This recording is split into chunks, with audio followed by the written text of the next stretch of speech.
As King Antiochus was traversing the inland provinces, he heard that in Persia there was a city called Elymais, famous for its wealth in silver and gold, and that its temple was very rich, containing gold helmets, breastplates, and weapons left there by Alexander, son of Philip, king of Macedon, the first king of the Greeks.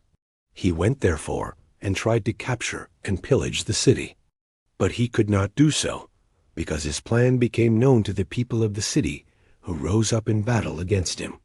So he retreated, and in great dismay withdrew from there, to return to Babylon.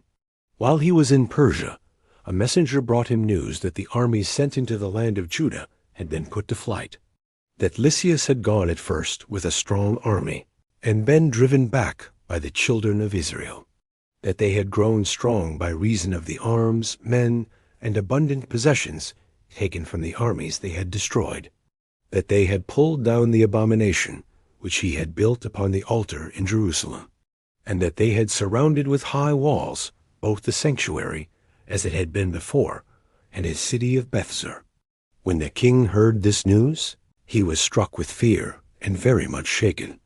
Sick with grief because his designs had failed, he took to his bed. There he remained many days, overwhelmed with sorrow, for he knew he was going to die. So he called in all his friends, and said to them, "Sleep has departed from my eyes, for my heart is sinking with anxiety.